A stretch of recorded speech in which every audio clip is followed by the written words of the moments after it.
You have been Attorney General 15 days. It feels like 15 years. I believe you. On day one, I issued 14 executive orders, and number one is the weaponization ends, and it ends now. Getting back in office, and he gave us a clear directive: make America safe. It's human smuggling, and a lot of children, they're saying, are safer because of this. If you're bringing fentanyl into this country and killing our kids, you're a terrorist, and we're coming after you. Sir. One unelected district judge trying to tell President Trump, who was elected overwhelmingly by the American people, where federal funds can go.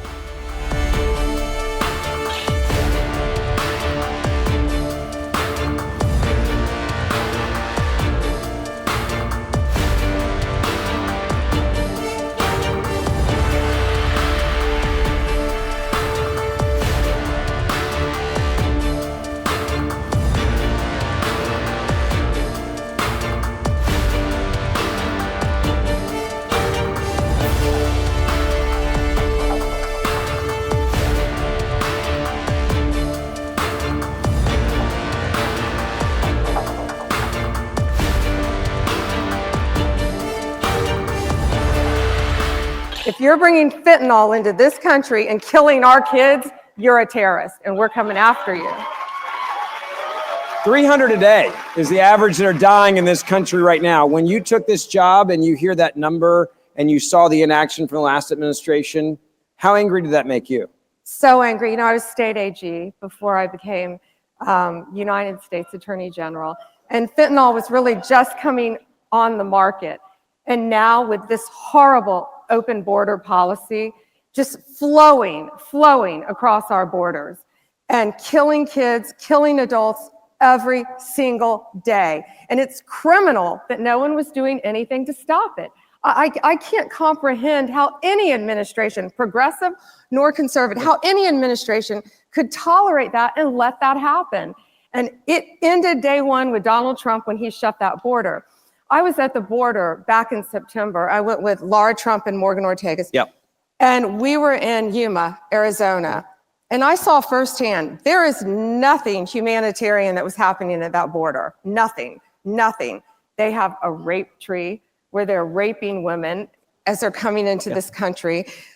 I saw firsthand piles and piles of passports just thrown from every country you can imagine, because the Biden administration was letting you walk right in the country. If you didn't have a passport, they said they saw Asian, Chinese individuals saying, oh, we're from Cuba. So they wrote down they're from Cuba and had to let them legally walk right in under that administration.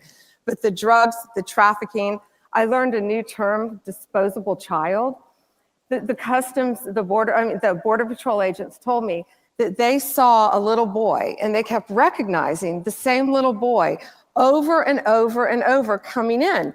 Because if you came into our country as a family unit, they just let you walk right in. Yep. This little child was being trafficked. Yes. Now, how they were getting him back to Mexico is beyond me, but they were bringing him time and time again. He wasn't their family, so who knows what happened to his parents. Well, and I will say a number of people in the room gasped at a term you use, which unfortunately is a real term, rape tree. Yeah. And it's something that we've been seeing for the last 4 years in Texas. We've seen it in Arizona, that the cartels will go and violently rape women. They'll violently rape teenage girls, young girls, and then they will hang their underwear in the tree. And you'll find a tree down on the southern border with 10, 20 pairs of underwear as they're mocking law enforcement, saying, we can do whatever we want.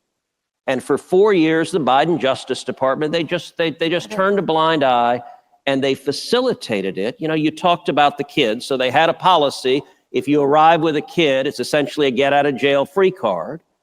And so you started seeing a phenomenon that we've never seen in immigration before, which is single young men showing up with little kids. Now, that's not a normal pattern of migration, but we started seeing military-age men showing up with little boys and little girls, many of whom are physically and sexually assaulted in transit, and the same kid the cartels would recycle over and over and over again to bring in gang members, to bring in criminals. Now, let me ask this. What is most effective stopping the invasion at the southern border? The border, closing our borders, which is what we've done. Donald Trump has closed our border. But now, of course, we all know we have so many of these illegal aliens, fighting age men, ages 18 to 35, in our country, walking around our country. And President Trump has given a strong directive on that. How concerned are you right now about the 12 million illegal aliens who came in under Joe Biden and about the risk of terrorism, of Hamas, of Hezbollah, of Palestinian Islamic Jihad, the risk of terrorism targeting Americans across this country? It's a huge risk, and we all know how bad it is now. And that's what Donald Trump is committed to do, is to take these people out of our country, to prosecute them, to deport them, to get them off our streets. And that's what all of these law enforcement agencies are doing. You know, Laken Riley, of course, that beautiful young woman, University of Georgia, Laken Riley is probably the most prominent name. But look how many Laken Rileys are out there. One victim is too many. Jocelyn Nungary, Rachel Marin. Right. I mean, the numbers just every day. Mm-hmm. And I got to say, so already in the first 2 weeks, you've sued New York, you've sued Chicago. You can clap for that. These sanctuary cities that are fighting, and I've got to say, Massachusetts in particular, actually in our last podcast, we talked about this. Yeah. How Massachusetts continues to this day to have violent child rapist illegal immigrants who they release on the streets, and they refuse to notify ICE. They refuse. These are illegal immigrants who could be deported immediately.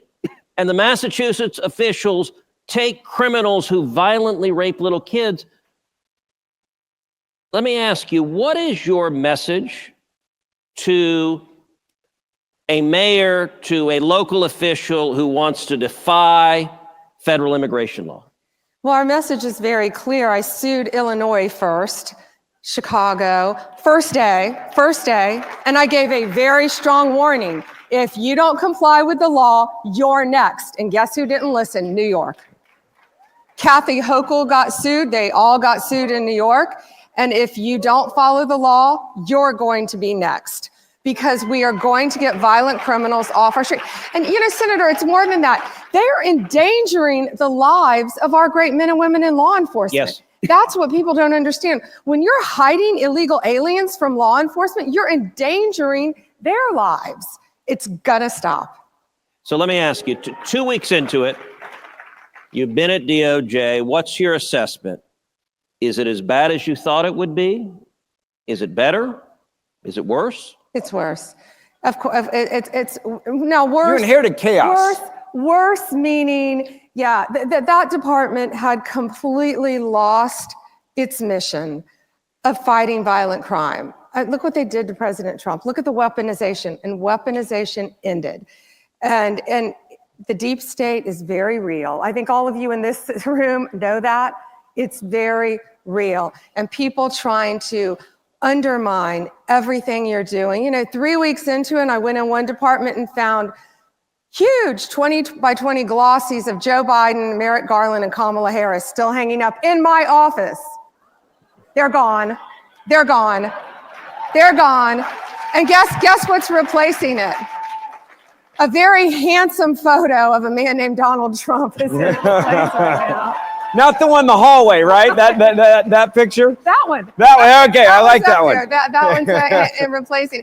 But you know, I make light of that, but that's what's happening. Yeah. You know, he had been in office 3 weeks, and the deep state still had those pictures hanging. And that's, to me, that's defiant. It's insubordination, not going to happen. But you know, what we said, most people, the majority of the people are great people who went to law school, became prosecutors, became law enforcement agents to fight crime.